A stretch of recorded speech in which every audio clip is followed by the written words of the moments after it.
જોઈશું એકમો. વીજ ચાલક બળ EMF નો એકમ છે વોલ્ટ. વીજ પ્રવાહ કરંટ નો એકમ છે એમ્પિયર. અવરોધ રેઝિસ્ટન્સ નો એકમ છે ઓહમ. રિએક્ટન્સ પ્રતિકારિતા એનો એકમ છે ઓહમ. ઇન્ડક્ટિવ રિએક્ટન્સ નો એકમ છે ઓહમ. કેપેસિટિવ રિએક્ટન્સ નો એકમ છે ઓહમ. ઇમ્પિડન્સ સમ અવરોધ નો એકમ છે ઓહમ. વિદ્યુત દબાણ વોલ્ટેજ નો એકમ છે વોલ્ટ. શક્તિ એટલે કે પાવર એનો એકમ છે વોટ. વીજ કાર્યશક્તિ એટલે એનર્જી એનો એકમ છે યુનિટ, જેને kWh અથવા તો કિલોવોટ અવર પણ કહેવાય. ઇન્ડક્ટિવ પ્રેરકતા એનો એકમ છે હેનરી. કેપેસિટિવ રિએક્ટરિતાનો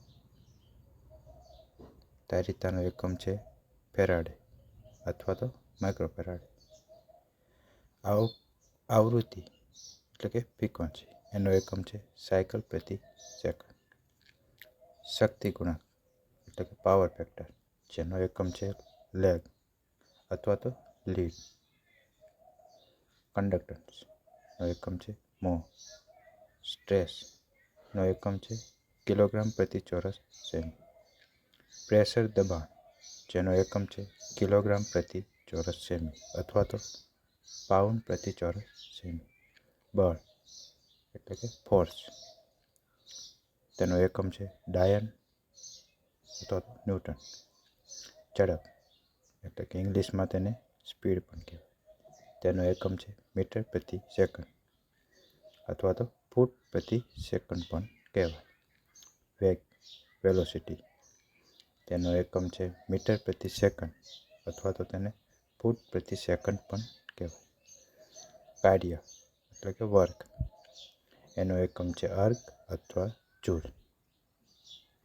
પ્રવેગ,